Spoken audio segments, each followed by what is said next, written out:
Who educated that child's brain is a tabula rasa or blank slate? ಯಾರು ಮಗುವಿನ ಮಸ್ತಿಷ್ಕವು ಖಾಲಿ ಪಾಟಿ ಇದ್ದಂತೆ ಎಂದು ಹೇಳಿರುತ್ತಾರೆ?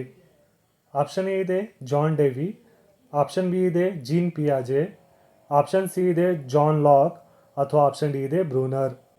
ಮಗುವಿನ ಮಸ್ತಿಷ್ಕವು ಖಾಲಿ ಪಾಟಿ ಇದ್ದಂತೆ ಅಥವಾ ಬ್ಲ್ಯಾಂಕ್ ಸ್ಲೇಟ್ ಅಥವಾ ಟಬುಲಾ ರಾಸಾ ಎಂದು ಹೇಳಿದವರು ಆಪ್ಷನ್ ಸಿ ಜಾನ್ ಲಾಕ್ ಆಗಿರುತ್ತಾರೆ. ಜಾನ್ ಲಾಕ್ ರವರ ಪ್ರಕಾರ ಟಬುಲಾ ರಾಸಾ ಅಂದರೆ ಮಾನವನ ಮನಸ್ಸು ಯಾವುದೇ ಪೂರ್ವ ಅಸ್ತಿತ್ವದಲ್ಲಿರುವ ಕಲ್ಪನೆಗಳು ಅಥವಾ ಜ್ಞಾನವಿಲ್ಲದೆ ಹುಟ್ಟುತ್ತದೆ ಎಂದು ಸೂಚಿಸುವ ಒಂದು ತಾತ್ವಿಕ ಪರಿಕಲ್ಪನೆಯಾಗಿದೆ. ಬದಲಾಗಿ ಎಲ್ಲ ಜ್ಞಾನವನ್ನು ಅನುಭವ ಮತ್ತು ಗ್ರಹಿಕೆಯ ಮೂಲಕ ಪಡೆಯಲಾಗುತ್ತದೆ ಎಂದು ಅದು ವಾದಿಸುತ್ತದೆ. ಈ ದೃಷ್ಟಿಕೋನವು ಲಾಕ್ ರವರ ಅನುಭವವಾದದ ಕೇಂದ್ರ ಬಿಂದುವಾಗಿದೆ. ಇದು ಪ್ರಪಂಚದ ಬಗ್ಗೆ ನಮ್ಮ ತಿಳುವಳಿಕೆಯನ್ನು ರೂಪಿಸುವಲ್ಲಿ ಅನುಭವದ ಪಾತ್ರವನ್ನು ಒತ್ತಿ ಹೇಳುತ್ತದೆ.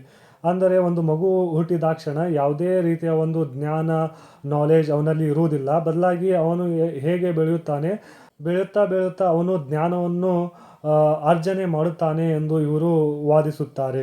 ಇದೇ ರೀತಿ ಇಂಟ್ರೆಸ್ಟಿಂಗ್ ಕ್ವಶನ್ ಆನ್ಸರ್ ಬೇಕಂದರೆ ನಮ್ಮ ಚಾನಲನ್ನು ಸಬ್ಸ್ಕ್ರೈಬ್ ಮಾಡಿ ಮತ್ತು ಶೇರ್ ಮಾಡಿ ನಿಮ್ಮ ಫ್ರೆಂಡ್ ಜೊತೆಗೆ. Thank you.